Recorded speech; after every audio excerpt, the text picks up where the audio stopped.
Hello everyone, welcome to SM educational society. ये हमारा JEE mains 2026 का पीवाईक्यू है ऑफ सीक्वेंस सीरीज। कौन सा चैप्टर है? सीक्वेंस सीरीज का। क्वेश्चन देखो, let A B the set of first 101 terms. A जो है, ठीक है, ये एक एपी है जिसमें 101 टर्म्स है। उन सारे टर्म्स को मिला करके बोल दिया गया है वो सेट ए है। तो उसमें कितने टर्म्स है? 101 टर्म्स है। और उसका फर्स्ट टर्म जो है वो 1 है और कॉमन डिफरेंस क्या है? 5 है। ठीक है, उस एपी का। अब दूसरा एक एपी गिवन है हमारे पास, दूसरा। ठीक है, दूसरा एपी है जिसे जिसमें कि कितने टर्म है, उसके फर्स्ट 71 टर्म्स को लिया गया है, जिसका सेट नाम क्या दे दिया गया है, उस सारे टर्म्स को मिला करके बोल दिया गया है कि ले भाई ये सेट बी है। ठीक है, उसमें उस एपी का फर्स्ट टर्म 9 है और कॉमन डिफरेंस जो है हमारा वो क्या है? 7 है। तो अब हमें क्वेश्चन पूछ रहा है कि भाई ए इंटरसेक्शन बी, यानी कि देखो, कहने का मतलब एक तरीके से जितने भी टर्म है वो एक सेट के अंदर डाल दिए थे, यानी कि एक वो एलिमेंट हो जाएंगे और उसी तरीके से बी के एलिमेंट हो जाएंगे ये सारे 71 टर्म।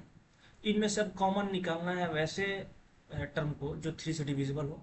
तो एक एपी फॉर्म होगा, फिर से कॉमन लेकर के भी बनाएंगे तो एक एपी फॉर्म होगा। अब हमसे पूछ रहा है कि कितने नंबर ऑफ एलिमेंट इसमें होंगे ए इंटरसेक्शन बी में। ठीक है, काफी इजी क्वेश्चन है। किस तरीके से सॉल्व करेंगे, ध्यान दो। अभी देखो इन्फॉर्मेशन, हम इस थोड़ी देर के लिए ए और बी है हमारे पास, तो हम अपने सहूलियत के लिए, अपने समझ के लिए हम ए को बोल देते हैं AP1 और इसको AP2। किसी को कोई दिक्कत नहीं होनी चाहिए। तो हम AP1 को देखो क्या करते हैं।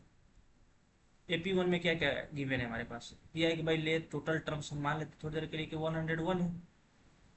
ठीक है, फर्स्ट टर्म क्या है? फर्स्ट टर्म है हमारे पास 1 और कॉमन डिफरेंस क्या है? 5। सेम उसी तरीके से यदि सेकंड एपी जो हमारे पास, जिसको सेट बी दे नाम दे रखा है, उसमें टोटल टर्म 71 है। इसका फर्स्ट टर्म क्या है? चाहे इसको ए डैश बोल देते हैं। इसका फर्स्ट टर्म क्या है? 9। एंड कॉमन डिफरेंस इसको डी डैश बोल देते हैं, 7। अब इन दोनों इंफॉर्मेशन के यूज करके क्या हम AP1 और AP2 के कुछ टर्म को लिख सकते हैं या नहीं? लिख सकते हैं बेझिझक। कुछ टर्म को हम लिखते हैं AP1 और AP2 को। ठीक है, AP1 के कुछ टर्म को हम देखो लिखते हैं। फर्स्ट टर्म 1 है तो 1। अब इसमें क्या होगा? कॉमन डिफरेंस कितना है? 5। तो 1 plus 5 6 second, 6 plus 5 11। Next term क्या हो जाएगा? 16। 11 plus 5 16, 16 plus 5 21, 21 plus 5 26, 26 plus 5 31, 31 plus 5 36। ठीक है, इस तरीके से 541, 546, इस तरीके से फिर 551, यहाँ पे 5 फिर से ऐड होगा तो 56। इस तरीके से ये चलता चला जाएगा। ठीक है, कहाँ तक जाएगा? तो 101 टर्म तक।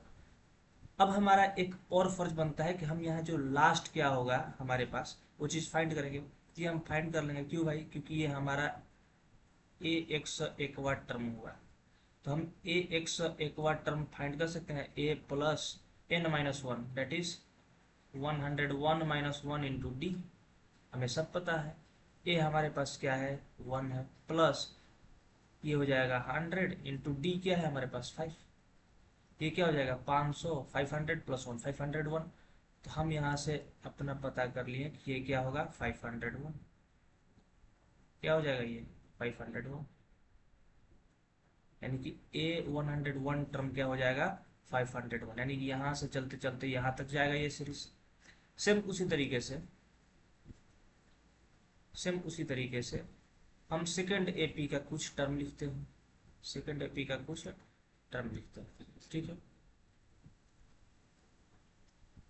इसी तरीके से सेकंड एपी को। तो फर्स्ट टर्म 9 है, ए डैश। कॉमन डिफरेंस है 9 प्लस 7 16, 16 प्लस 7 23, 30, 37, 44, इस तरीके से 51, 751 हो जाएगा।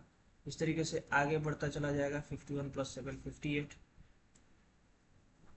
ठीक है, 65, इसके बाद 72, इसी तरीके से आगे बढ़ता जाएगा। 79, इस तरीके से आगे बढ़ता जाएगा। फिर यहाँ पे हमें कौन सा टर्म फाइंड करना पड़ेगा, n71 तक जाएगा तो हमें यहाँ फिर से a71 फाइंड करना पड़ेगा। तो a71 कैसे होगा, तो a plus n minus one that is 71 minus one into D. A हमारे पास यहाँ क्या है 9 है, प्लस ये तो 70 हो जाएगा, इंटू डी क्या है 7। यहाँ पे क्या हो जाएगा 9 प्लस 7 7 जा 49 और इंटू जी एक जीरो 499। ये टोटल क्या हो जाएगा 499। तो यहाँ कहाँ तक जाएगा ये टर्म, पूरा सीरीज 499 तक जाएगा। यहाँ तक किसी को कोई दिक्कत नहीं। अब हम क्या करेंगे, पहले हम इन दोनों में से कॉमन निकालते हैं, क्योंकि एक चीज देखो यहाँ पे पहले क्या बोला है कि इंटरसेक्शन लेना है। पहले क्या हमसे बोला है इंटरसेक्शन तो लेना है, बाद में देखेंगे भाई डिविजिबल कौन हो रहा है, उससे एक और एपी बना लेंगे। अब यहाँ पे दो दो चीज ढूंढने की कोशिश करेंगे तो हमें हो सकता है कि थोड़ा सा मुश्किल हो, ठीक है। अब कॉमन इसमें से देखो तो ये देखते हैं बड़ा वाला है, तो इधर क्या आएगा कॉमन इसमें देखो 9 में 16 होगा, 16 कॉमन दिखा है। उसके बाद 51, इतना काफी है, दो टर्म मिल गया काफी है, ठीक है। अब एक चीज समझो, एक चीज बड़े आराम से समझो कि जब दोनों का जो कॉमन से, दोनों के कॉमन से एक एपी बन रहा है जिसको हम नाम दे दिए एपी डैश, दोनों के कॉमन से बन रहा है, कॉमन टर्म से, यानी कि 16 से 51 से इसके कॉमन टर्म से ऐसे तो ये कहाँ तक जाएगा, सोचने वाली बात है। तो एक चीज बताओ कि 499 इसका लास्ट है, 501 कभी कॉमन आएगा इसमें, नहीं आएगा। इसलिए यहाँ 501 हम क्या करेंगे इसमें से निकल जाएगा। अब जब कभी भी यहाँ जो नंबर आएगा इस खाली जगह पे, इस खाली जगह पे जब कोई भी नंबर आएगा या तो खुद 499 होगा या फिर 499 से छोटा होगा, ठीक है। तो यहाँ पे कौन सा होगा, लेस देन इक्वल टू 499। 499 भी हो सकता है कि 499 नीचे वाला में है, इस वाला में भी कहीं हो जाए 499, लेकिन 501 तो किसी भी हाल में दोनों में कॉमन नहीं होगा। इस तरीके से लास्ट वाला टर्म छट गया। अब हो सकता है 499 हो या उससे कोई कम वाला हो जाए, उससे कोई पहले वाला हो जाए कॉमन, इसलिए लेस देन इक्वल टू 499। अब हमें ये नहीं पता है कि ये 499 कौन सा टर्म है, हमें ये पता है क्या ये कौन सा टर्म है, नहीं पता है, या कहाँ तक जाएगा, पहला टर्म दूसरा टर्म तीसरा टर्म चौथा पांचवा, किस टर्म तक जाके ये जो नया एपी डैश हमें मिला है कहाँ तक जाकर रुकेगा। जैसे इसमें पता चल रहा है कि भाई हाँ 101 टर्म था, इसमें कितना टर्म था 101 था, इसमें था 71 टर्म था, इसमें कितना टर्म होगा, ठीक है। तो पता करें। अब देखो इसका फर्स्ट टर्म हमें पता है 16 है, कॉमन डिफरेंस निकल जाएगा कैसे, 51 माइनस 16, कैसे 51 माइनस 16 कर दो। यदि ऐसे तुम नहीं कर सकते, 51 माइनस 16 कितना हो जाएगा 5 हो, 35।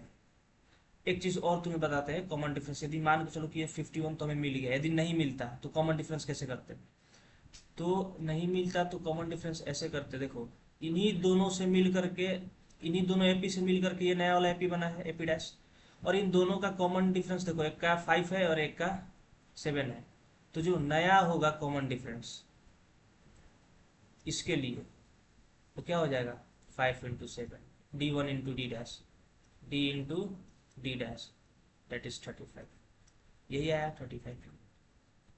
जब कॉमन डिफरेंस मिल गया, हमारे पास फर्स्ट टर्म मिल गया, तो क्या हम नहीं पता कर सकते किस टर्म तक जा सकता है ये, कैसे पता करेंगे, देखो समझना, a plus n minus one into D, कहाँ से, या तो हो सकता है कि 499 हो या उससे छोटा हो। a क्या है 16 प्लस n क्या है नहीं पता है, ये तो हमें पता करना है, -1 नहीं, d पता है 35। अब ये जो टर्म है n हमें निकालना है, तो n तो हमें नहीं पता है कौन सा टर्म है, हो सकता है कि 499 वाला का टर्म निकल जाए या उससे छोटा वाले का टर्म निकल जाए, ठीक है। यहाँ क्लियर है कि नहीं है। हम ये जो निकालते, ये जो हमारा फॉर्मूला होता है plus n minus one into D, ये किसके लिए होता है nth टर्म के लिए। तो हम 499 का हम पता करना चाहते हैं कि कौन सा टर्म है, कौन सा nth वाला कौन सा टर्म है, ठीक है। हम 499 पता करना चाहते हैं कि कौन सा टर्म है। यदि 499 कुछ पॉइंट में कुछ समथिंग आ गया तो कभी भी एपी में हमेशा कोई भी टर्म इंटीजर फॉर्म में होता है कि नहीं, या तो 1 होगा या तो 2 होगा। कभी भी हम ऐसा नहीं सुने हैं कि 4.2 n 4.2th टर्म है या 5.6th टर्म है, ऐसा नहीं होता है। तो हम मान लेंगे उससे छोटा वाला कोई टर्म होगा जो कि कॉमन होगा दोनों में। सही है। ये देखो 16 उधर जाकर के कैंसिल होगा, तो n-1 into 35 less than equal to 16 होगा, तो 3, और तुम्हारे पास आ जाएगा 9-1 दैट इज 8, और ये 4। तो यहाँ से हमारे पास क्या आएगा, n-1 is less than equal to 483/35। अब देखो जब तुम इसे सॉल्व करोगे ना, तो 483 डिवाइडेड बाई 35, ये तुम्हें 13.8 आया। क्या आया, 13.8। ठीक है। अब देखो n is less than equal to 13.8 plus 1, तो ये n is less than equal to क्या हो जाएगा, 14 पॉइंट समथिंग, 14.8 आएगा, 14.8। एक चीज समझना कि क्या कभी भी n का जो वैल्यू है एपी में पॉइंट में या कुछ में होता है, तो इससे तो ज़्यादा नहीं हो सकता है, तो इससे छोटा इंटीग्रल वैल्यू कौन है, तो n इज इक्वल टू क्या हो जाएगा, 14। यहाँ से हमें क्या पता चला, यहाँ से हमें पता चला कि जो हमारे लिए n है, यहाँ से हमें ये पता चला कि जो हमारे लिए n है वो n क्या है, 14 है, यानी कि 14 टर्म इसमें है टोटल। अब लेकिन 14 टर्म कौन कौन सा है वो तो हमें नहीं पता है ना। 14 टर्म कौन कौन सा है वो नहीं पता है, लेकिन 1651 है जो हमारा एपी डैश है, इसमें 16 है, 51 है, ऐसे ऐसे ऐसे चलते चलते कहाँ तक है टोटल, इसमें 14th टर्म तक जाना है। 14th टर्म हमें नहीं पता है, हाँ, लेकिन इसका हमें ए पता है 16, डी पता है 35, हम 14 टर्म नहीं निकाल लेंगे। तो A14 क्या हो जाएगा, A14 equals to A plus n-1, तो 13 इंटू डी 35, क्या हो जाएगा 16 प्लस 13 को 35 से करोगे तो 13 5 या 65 है, और 13 3 या 39, क्या हो जाएगा 5 9 6 15 की 455, और 16 ऐड कर दो इसमें, 1 5 6 7 470 का क्या आया, सॉरी इसमें क्या ऐड करोगे 455, तो ये तुम्हारा आ जाएगा 471। तो तुम्हारा 14th टर्म इधर जो है, यहाँ से इसको हम हटा के बोल सकते हैं कि कहाँ तक ही आएगा, 471 तक आएगा। क्लियर है। अब देखो क्वेश्चन में हमसे ये नहीं पूछा है कि कॉमन लेके बताओ, हमसे क्वेश्चन में एक चीज और पूछ दिया है कि ये जो एपी है 3 से डिवाइड होने वाला टर्म चाहिए हमें, 3 से डिवाइड होने वाला कैसा टर्म चाहिए, 3 से डिवाइड होने वाला। क्या ये 16 डिवाइड होता है 3 से, नहीं होता है, 16 3 से डिवाइड नहीं होता है। तो अब जो हमें एपी रिक्वायर्ड है, अब according to question required AP, जो हमें एपी रिक्वायर्ड है वो क्या हो जाएगा 51, क्योंकि ये 3 से डिविजिबल है। उसी तरीके से एक दो टर्म और लिखते हैं, उसी तरीके से हम क्या करेंगे, इसका एक दो टर्म और लिख के देख लेते हैं। 51 के बाद जब तुम आगे ऐसे ही देखोगे, ठीक है, इसमें आगे और देखोगे तुम टर्म, तो नए टर्म में ऐसे कि हालांकि यहाँ तक तुम 35 करके कुछ लिखोगे, 51 नेक्स्ट टर्म इसका लिखते हैं। 51 के बाद हमारे पास नेक्स्ट टर्म क्या आएगा,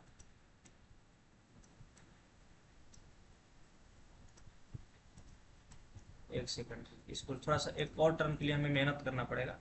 तो 51 इसका हालांकि डी 35 है, तो 51 में 35 ऐड करोगे तो 86, 86 तो नहीं है, 8 से 14 3 से नहीं डिवाइड होगा 86 में, और 35 ऐड करोगे तो 6 5 11, 8 1 9 10 12, 1 से 21, ये भी नहीं होगा, 2 1 3 1 4 हो गया।